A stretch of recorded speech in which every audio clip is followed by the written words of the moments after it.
Vibe Tribe. Rocking with your favorite friendly entertainer, stickity motivator with the vibes that are greater, you know what I'm saying? The stickity.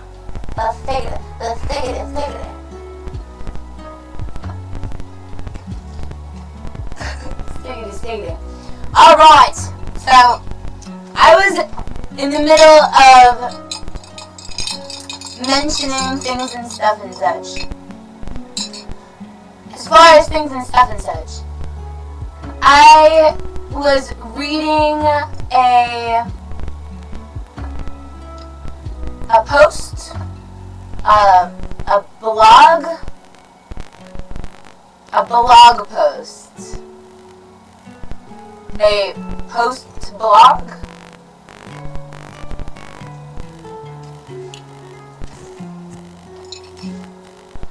Anywho, so I was reading a post blog, and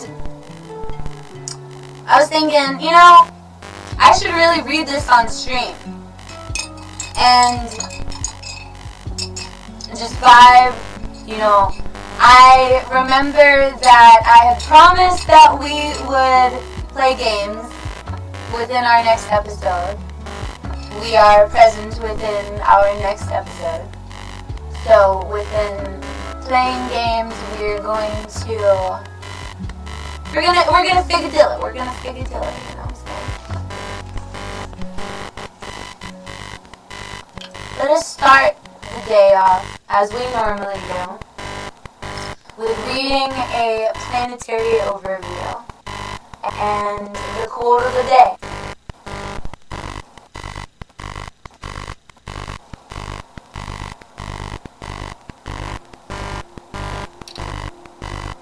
And it has to reload because it's still reading yesterday's or last episode's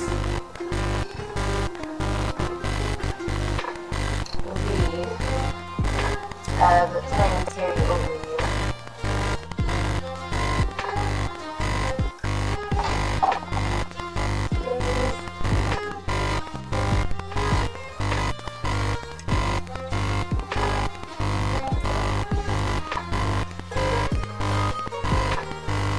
Impulsivity might catch you off guard when the moon in Aquarius squares Uranus and Taurus today.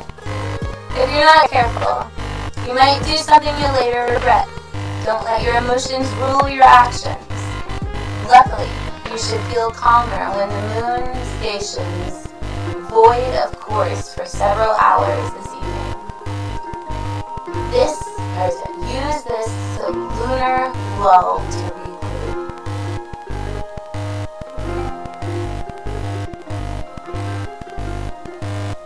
Don't let your actions, or don't let your emotions rule your actions.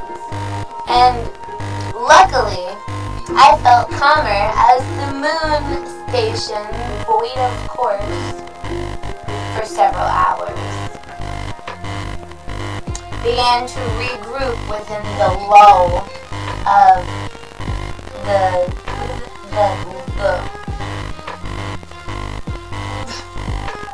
lunar lull.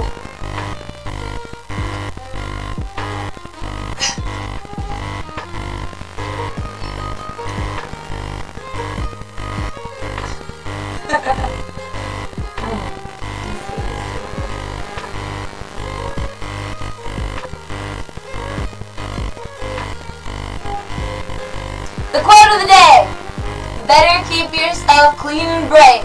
You are the window through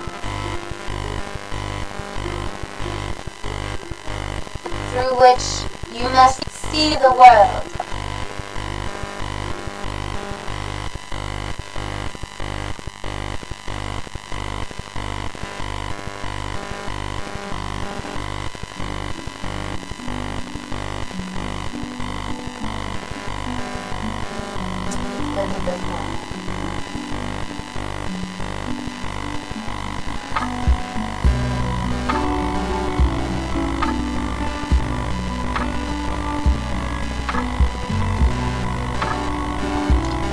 Better keep... Found out what? Personalized reading. Better keep yourself clean and bright. You are the window through which you must see the world.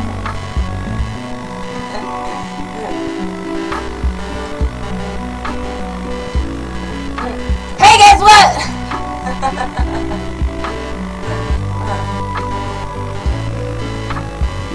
I love you.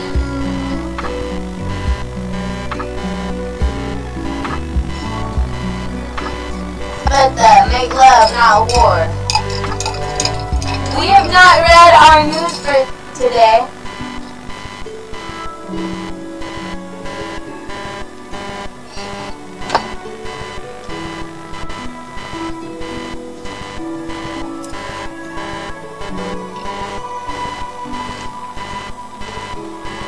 Let me grab hold of my reading glasses.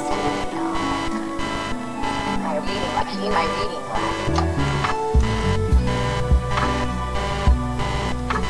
That's better. That is better.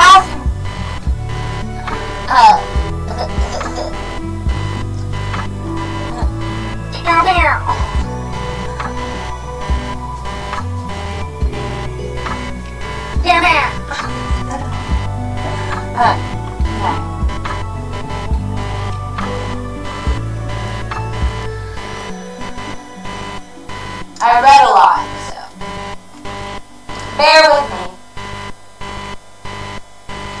Imagine for a moment.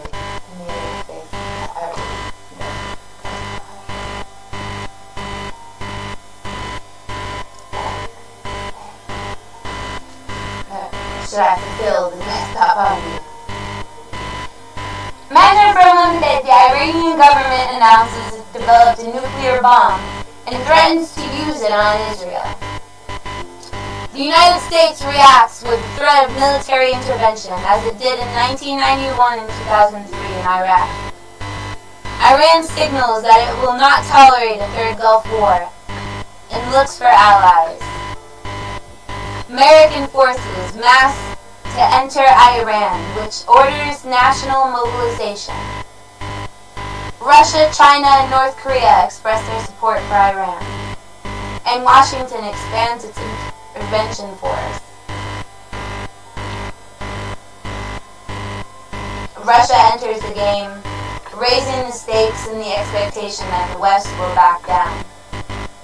A nuclear standoff follows, but with the tense and itchy fingers on both sides, as the leaders gamble on the risk of not striking first. It will all end in disaster. The Third World War begins with an exchange of nuclear fire, and the rest, as they say, is history.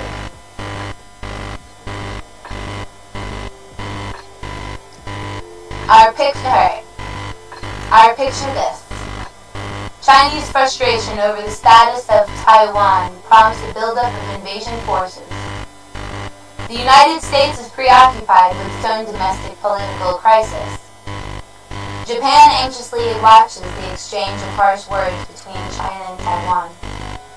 Wondering whether to intervene, the United Nations condemns Chinese actions. And China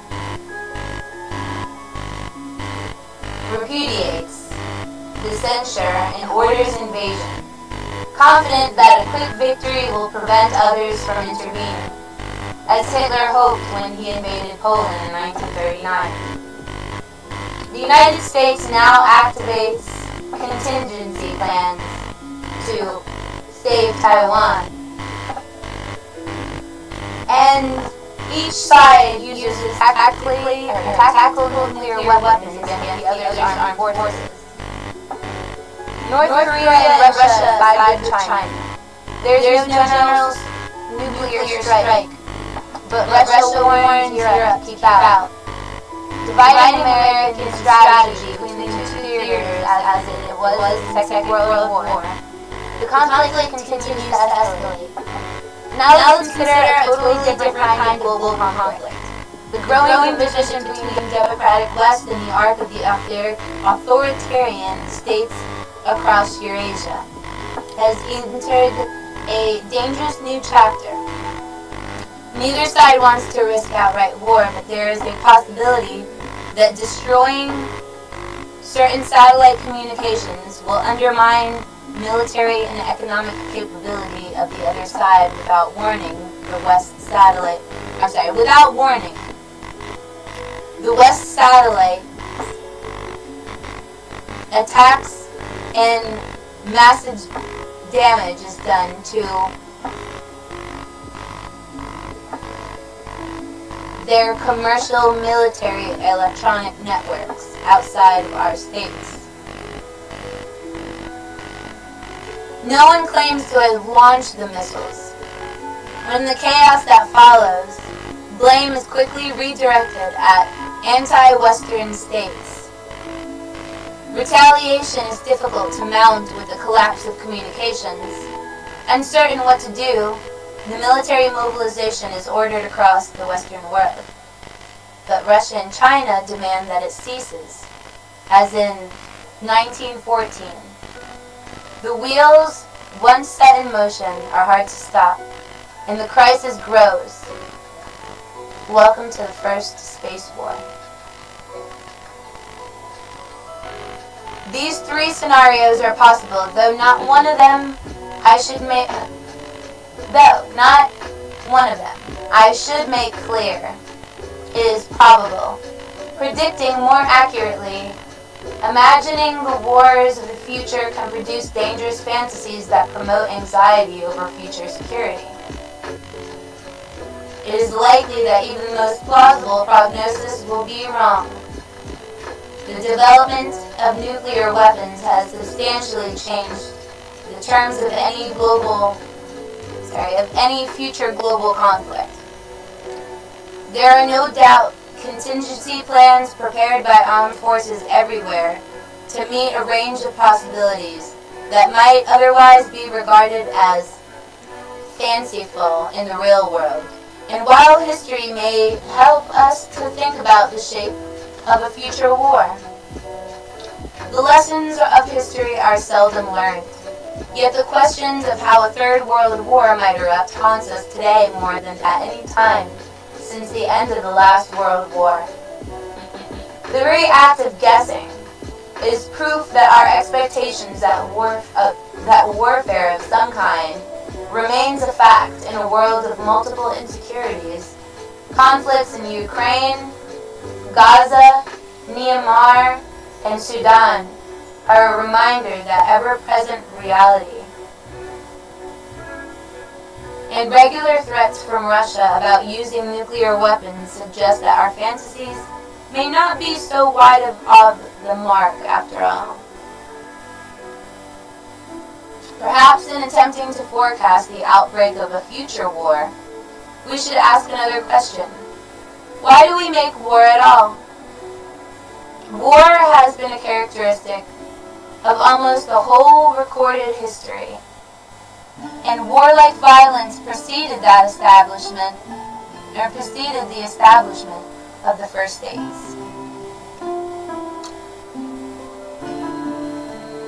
Why human beings have developed belligerency alongside their capacity for social cooperation remains a fundamental question. It's a puzzle which the human sciences have wrestled for much of the 20th and 21st centuries. For evolutionary biologists and psychologists, warfare was a means for early man to ensure survival, protect kin, and cope with ecological crisis. No human biologist now argues that violence is in our genes, but early hominins, organized in small bands of hunter-gatherers and fishers, almost certainly used violence to protect against intruders, secure resources and food, and on occasion to act as predators on neighboring communities. The resort to violence as one of the elements of the survival kit of early man became psychologically normative, as well as biologically useful. On this reading, belligerence is something deeply embedded in human development. Yet this view is challenged by the other sciences, which we see warfare as a phenomenon associated with development of settled cultures and political systems. Whether tribe, proto-state, or by 10,000 years ago, there is no doubt that something resembling warfare emerged. Worldwide evidence in the archaeological records of weapons, iconography, and fortification. No, Frosty. No.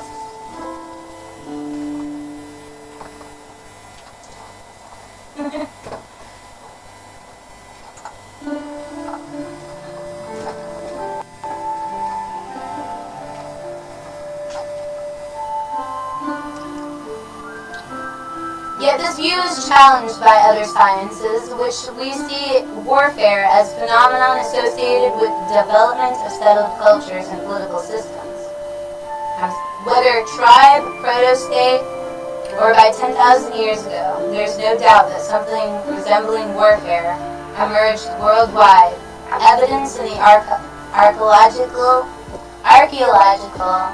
records of weapons, iconography, and fortification.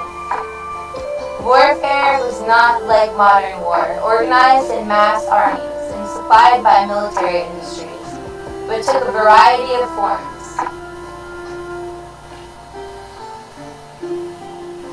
It was evidently not necessary to have the state to engage in violence. So as the tribal warfare observed in the past few hundred years has demonstrated. But war didn't mean the emergence of warrior elite and a culture in which warfare was valorized and endorsed. The Spartans, the Vikings, the Aztecs. There have been very few cultures in which warfare has not played a part, usually a central part in the life of the community. In prehistoric periods of states, about 5,000 years ago, there are no examples where warfare was not accepted in practice. This says little about why wars are waged. Why wars are waged in the archaic past or present. Wars are always waged for something. Whether it is pleasing the gods by seizing captives to execute or sacrifice, or coveting resources, or wars for belief, or extending power over others, or in the search for heightened security, or simply a war of defense against a predator. This mix of motives has remained remarkably consistent. The seizures of resources is an obvious motivation for war. The explanation that extends from the ancient Romans as they destroyed enemy cities and grabbed slaves and treasure and exacted tribute to the Japanese forces in 1942 when they captured the oil and raw materials of Southeast Asia needed for waging further war. Wars for belief also span millennia, from the Muslim conquest of the Middle East and North Africa in the early Middle Ages, and the age of Christian crusades that followed, to the current jihad campaigns of militant Islam. Security, as Thomas Hobbes famously recognized in his Leviathan of 1651, is always a risk in an archaic world where there is no single common power to enforce it. Frontiers are a touchstone of security, fears, and lack of trust, as the wars in Ukraine and Gaza illustrate today. But the Chinese frontier, with steppe nomads and vast frontier from the late Roman Empire, were also sites of constant encroachment, defensive battles, and punitive expeditions. pursuit of power is perhaps the most common explanation for war, particularly popular with political and social sciences. Power transition theory, pioneered at the height of the Cold War, sees a constant race between major hegemonic powers as one tries to exceed the power of the other. The race,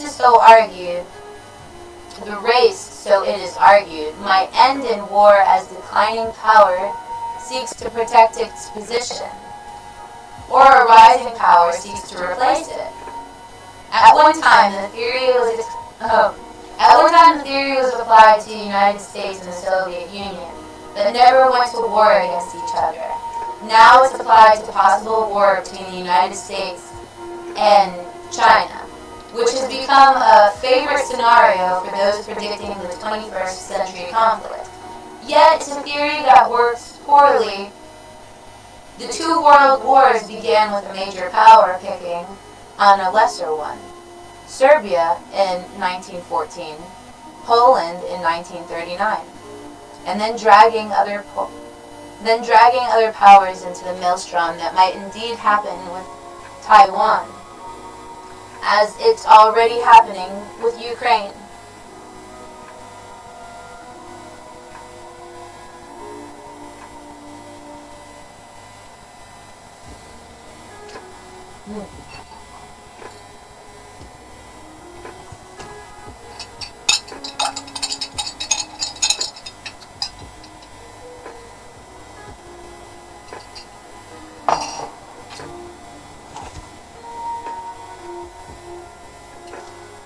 Power works best as an explanation when history turns to the individuals who drove themselves to become the greatest conquerors, when men whose raw ambition mobilized support from their people from the unlimited conquest. Alexander the Great, Genghis Khan, Napoleon, and Hitler. This is hubristic power based on arrogant self-belief, and it usually evaporates with the death or defeat of the leader. But so as long as they lead, there are people willing to follow. War is unlimited and destructive on a vast scale. This is the most dangerous and unpredictable explanation for the persistence of warfare, and it covers the whole historical record. It is one of the surest indications that war still has a future as well as a long past. The war of the future draw on a grim heritage. The fact that peace would seem to be the rational option for most humans has never been able to stifle the urge to fight when it seems necessary or lucrative or an obligation.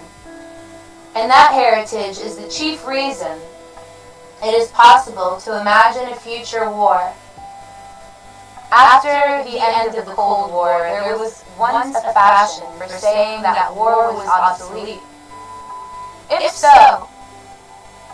only that were so, we might now live in a world without weapons and fear, while few would actively seek the Third World War. Few envisaged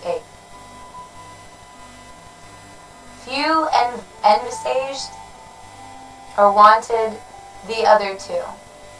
The sad reality is that our understanding of why wars occur, has to far contribute little to settling warfare aside as an enduring element of human affairs. There are new concerns tonight over Iran's nuclear weapons program. It comes after the United Nations top nuclear watchdog group confirmed that one of Iran's nuclear sites is undergoing a dramatic expansion.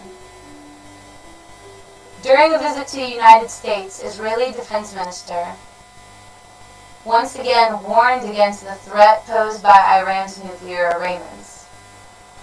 The greatest threat to the future of the world and the future of our region is Iran.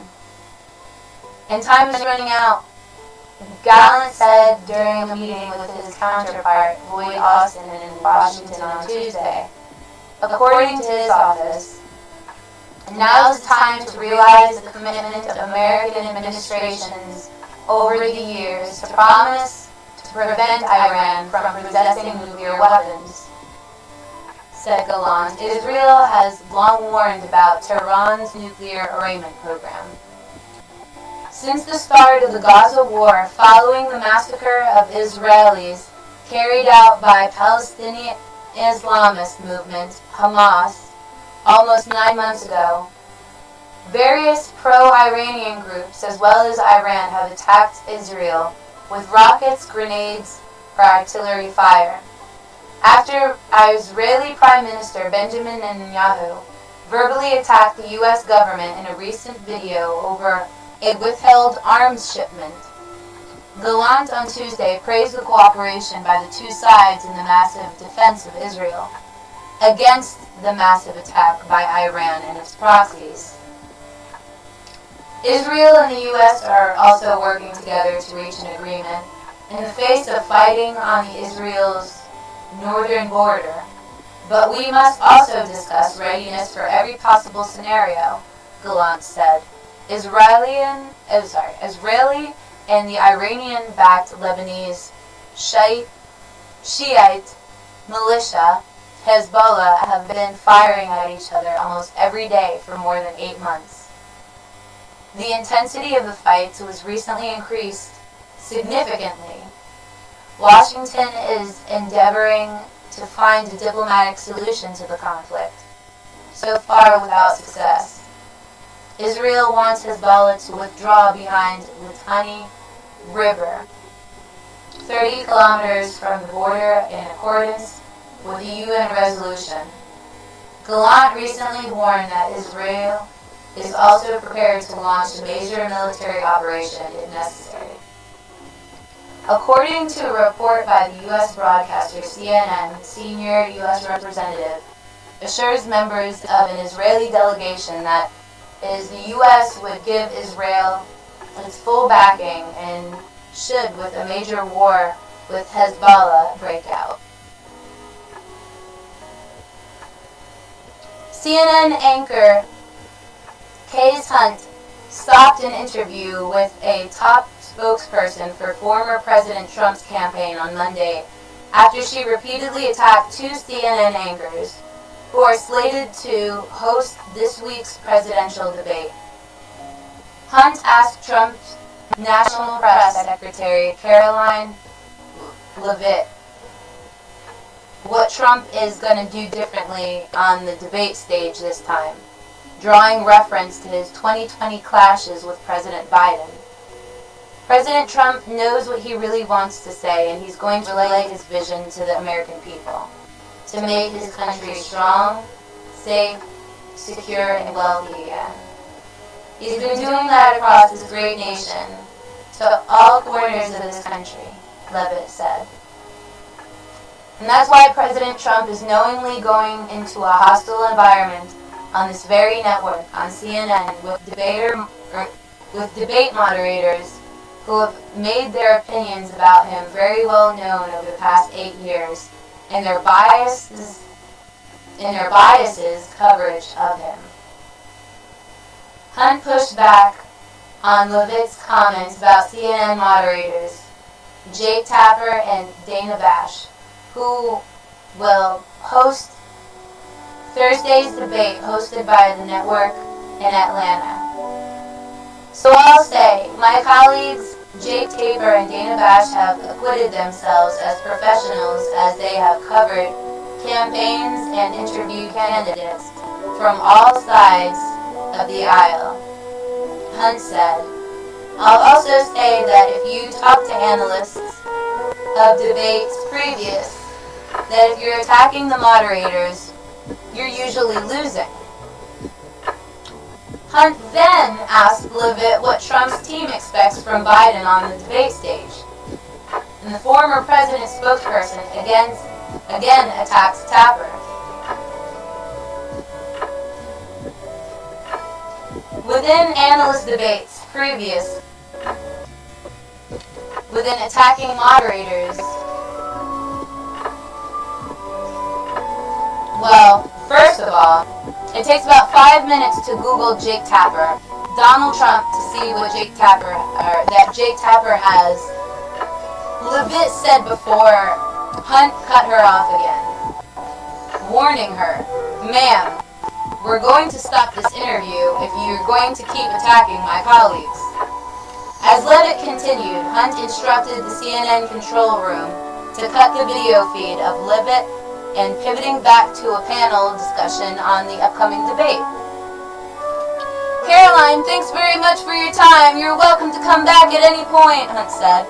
"She's welcome to come back and speak about Donald Trump, and Donald Trump will have equal time to Joe Biden when they both join us. Now at next, later this week in Atlanta for this debate. Our thanks to Caroline." Monday's back and forth was first highlighted. Levitt appeared hours later on War Room, a podcast and live stream hosted by Steve Bannon, Trump's former White House chief of staff, and continued to attack Tapper. They don't want spokespeople and defenders of the president to go on that same network and bring them up. Alleged instances of bias by the moderators against Trump, she told Bannon, who himself claimed Thursday's debate would be totally 100% rigged. The issue of a statement defending Bash and Tapper on Monday afternoon. They're well-respected veteran journalists who have covered politics for more than 5 decades combined. A CNN spokesperson told The Hill they have extensive experience moderating major political debates, including CNN Republican presidential primary debate this cycle. There are no two people better equipped to co-moderate a substantial and fact-based discussion, and we look forward to the debate on June 27th in Atlanta.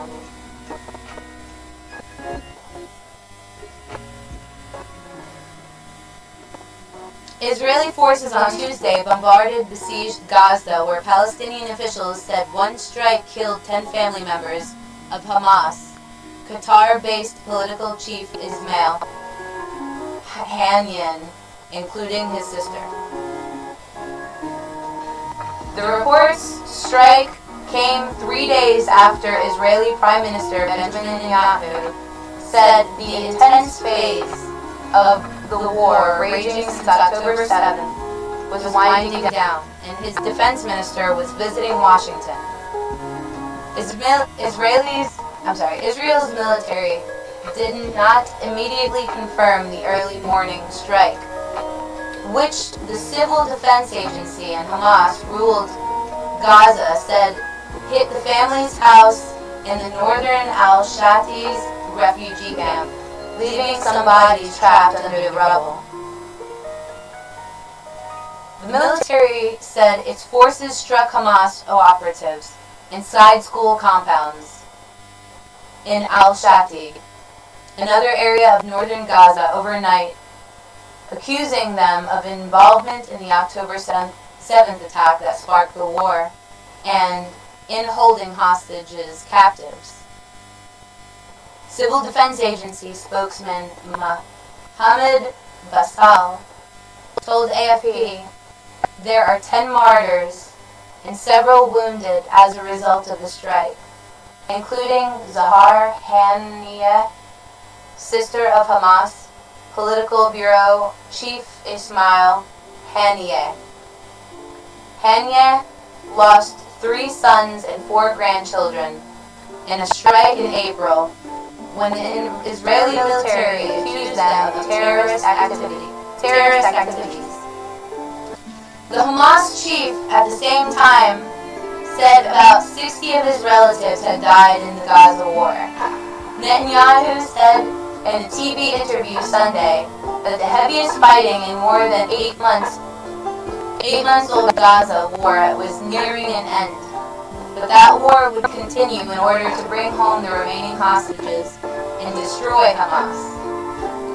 The premier also said some forces would be redeployed for defensive purposes to the northern border with Lebanon, where fears of a major war against Iran-backed militant group Hezbollah have grown after months of cross-border fire.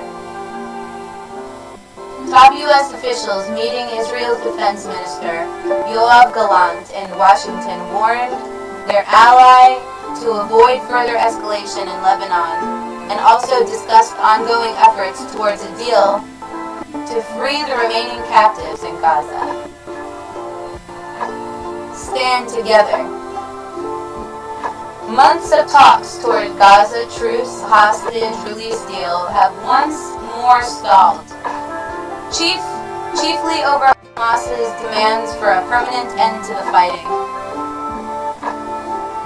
and a full Israeli troop withdrawal, which Netanyahu has repeatedly rejected in the past. U.S. Secretary of State Anthony Blinken and Gallant discussed the ongoing push for a deal that secures the releases of all hostages and alleviates the suffering of the Palestinian people.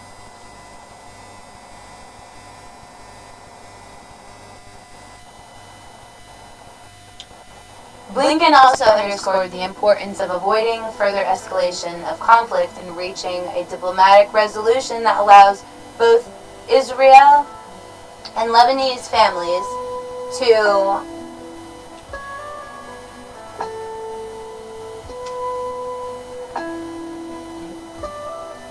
return to their homes in evacuated border areas, Miller said.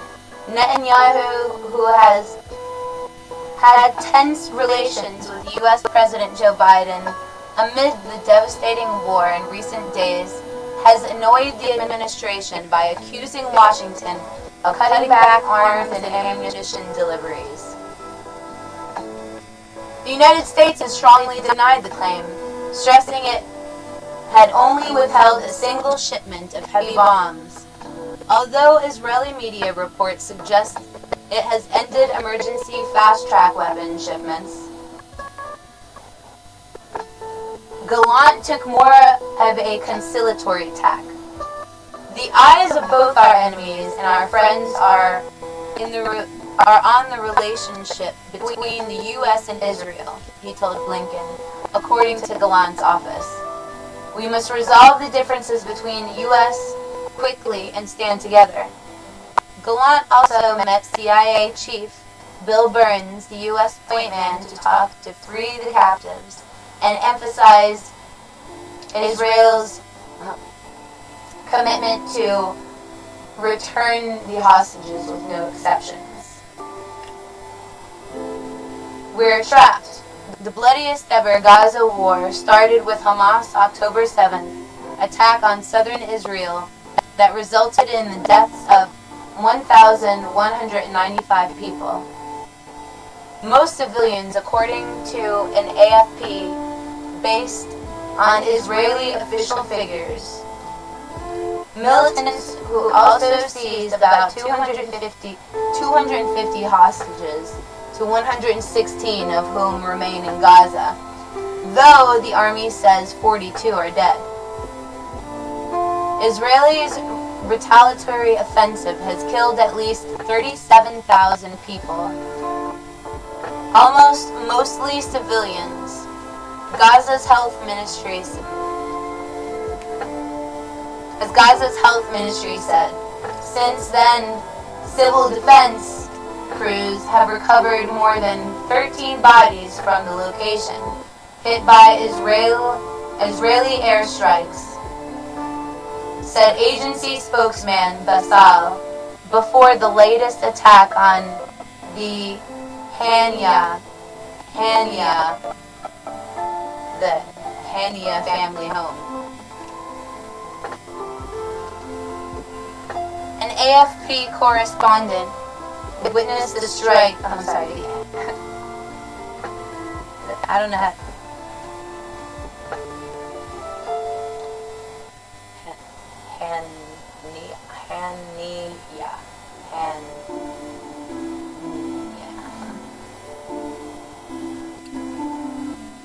An AFP correspondent witnessed a strike that killed 5 people, including 2 children, near Gaza City's Al-Shifa hospital, leaving the corpses scattered in a pool of blood. Global outrage has grown over the surging death toll, and Gallant was greeted with shouts of war criminal by dozens of protesters.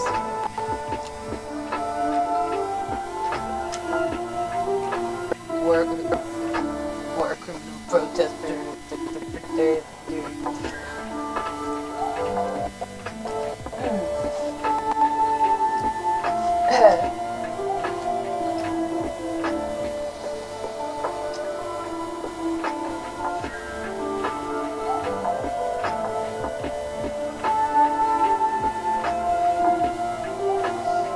Israel has also imposed a siege on Gaza's 2.4 million people, depriving them of most food and other essentials. The suffering alleviated only by sporadic aid shipments. There is no more water or food. We are totally trapped, said Haitham Abu Taha, among the very few Palestinians who have returned to Rafah after heavy battles. Head of the UN Agency for Palestinian Refugees warned of the breakdown of civil order in Gaza. As well as catastrophic levels of hunger. UNRWA has been in crisis since January, when Israel accused about a dozen of its 13,000 Gaza employees of involvement in the October 7th attack that sparked the war. Family of those killed in the Hamas attack sued UNRWA on Monday, alleging it facilitated the unprecedented bloodshed, according to the documents. And an independent review led by French Foreign Minister Catherine Colonna, some neutrality-related issues.